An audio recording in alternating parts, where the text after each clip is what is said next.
Greetings. Got some fair rain last night. It's pretty overcast today. Trade winds are still blowing. Well, they say there probably will be more rain coming for the weekend. I just thought we'd take a walk around. Garden's looking good. You can see here behind me the sweet corn looking great. I'm real happy about that. Love my sweet corn. Rows of peanuts looking pretty good over here.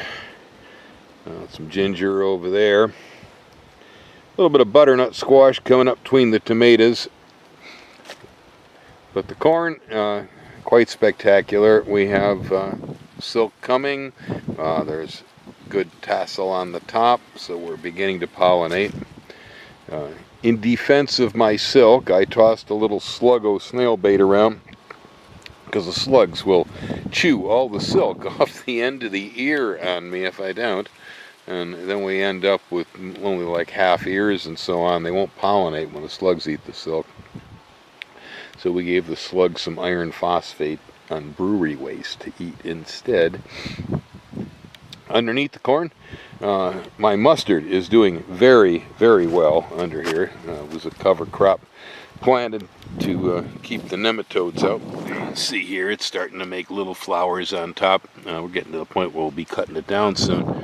But over here, the alfalfa, not so good. The alfalfa is really tiny.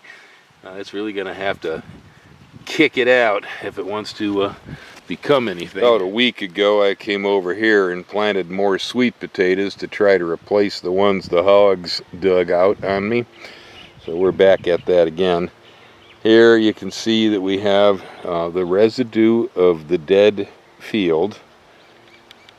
Field looks like that over there.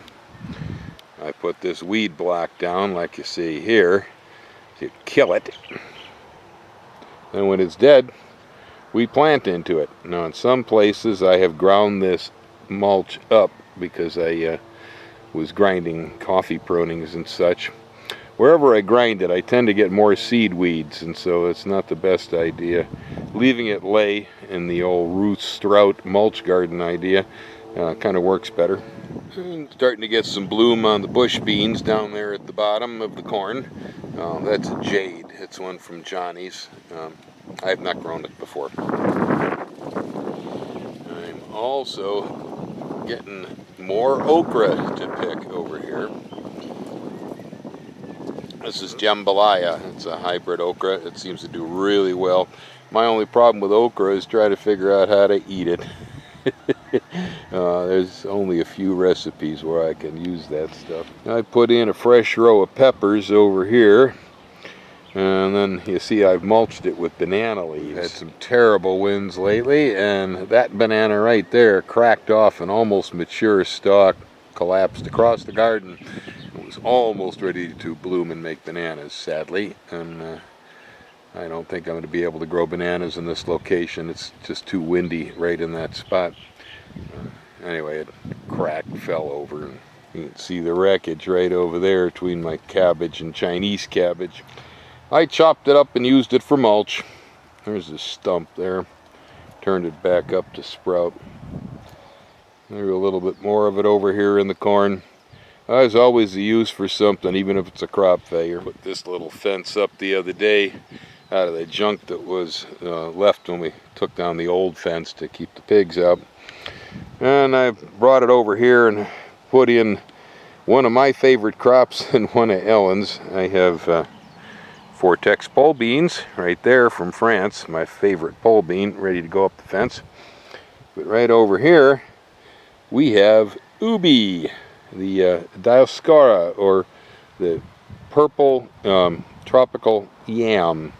These are tree-growing yams. Over here I'm doing really good with doing the rope curl technique on my Triple Crown blackberries.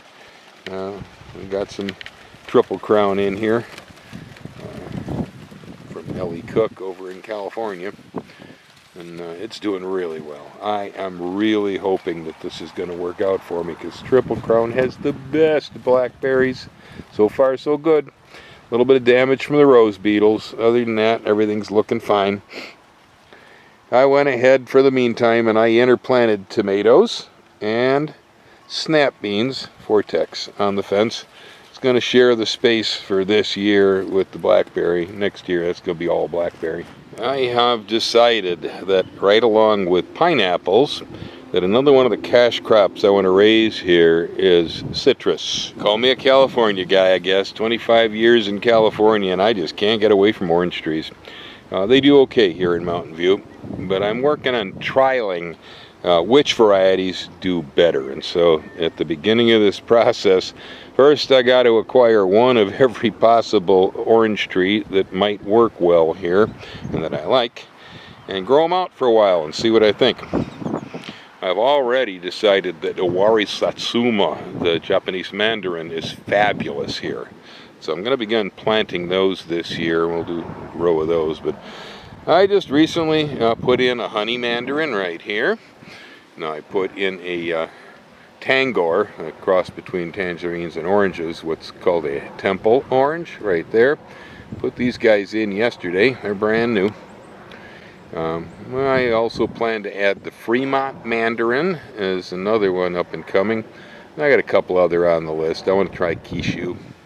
Right there behind the temple orange, I got the next crop of sweet corn up and coming. Now that will be following this crop right here. And then to avoid pollen problems, over there we have the popcorn crop. It's going to sit in between these two, so it should pollinate without tangling up with the sweet corn. That's one way you can do it. You either need spatial separation with corn or you can do it with thyme. Hopefully I've got the timing right. Peanuts seem a pretty good crop here. I've got several rows in them in several different places. Doing well. Looks okay. The other thing that does really well over here too is any one of the cabbagey brassica crops. This is new broccoli here. That's broccoli over there that's been around over and over and over, cut 4, 5, 6 times probably already, still coming on. Out beyond it, you see I've got regular cabbages, and then there's some Chinese cabbages over there. We've got a brand new fresh row of Chinese cabbage right here. Next to them then, Roselle, the fruiting hibiscus, the one that we use for red zinger tea, or if you eat Mexican food, you know Jamaica, that red drink. Here I have an experiment. Ordinarily, this far south in latitude, we usually plant short day onions, and the Granex onion, or what we call a Maui onion, is the most popular to be grown here.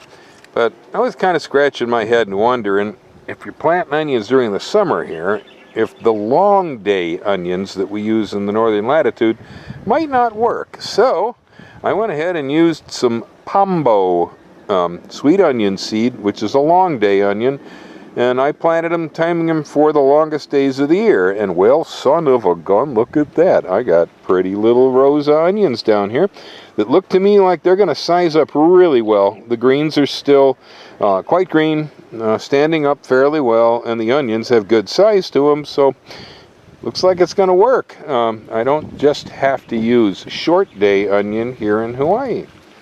Pombo, the long day onion, which is a nice sweet one, is also working. Right here at my feet is a papaya. I sometimes have trouble growing papaya here because we have a lot of rain and a nice deep water retaining soil. Sometimes my papayas fail because they get a little too much water around the roots and they'll get Phytophthora, rot off and die. So I've decided to grow papayas in a place where the drainage is superb. So here my papaya is at the edge of my driveway, which drops off a good 2 feet right here below my feet. A couple more of them right there at the edge. I'm assuming that the drainage here should be perfect for these guys. We'll find out. I'm currently coming to the end of eating my entire Maui onion crop, and the Pombo onions are not quite ready to pick. So in the meantime, I'm eating Koba, the Japanese green onion. It's real delicious. Grows really well here. And you can stick them in groups just about anywhere in tight spacing and then yank them all out. From the transplant of the seedling into the ground, these are usually ready in about 2 to 3 weeks. Nice crop, huh? because pineapples are just such a wonderful thing here in Hawaii. We're going into more of them. And in order to do that, I need more space ready to take pineapples. Right here, I got another 12-foot by 300-foot roll of industrial grade weed block ready to put it down over on the field. Here, I've already put down a stretch that's 300 foot. Goes all the way over to the far fence line and right back here to my koas next to the neighbor's house. The other roll is going to go right here. And so that will span again across the property and connect up with the stuff I'm working upward here from the garden towards it. So I've got a strip going down the hill towards the ocean, and then we got a strip going across the property towards the mountains. I planted this Kayamana lychee tree last year when I realized that May and June here is lychee season, and I didn't have any, and so the prime fruit of the period I did not have in my collection. I've also grown very fond of this fruit after living here for a while. I also decided there were not enough bananas on the farm, so I planted the rear row over here behind all the coffee with bananas.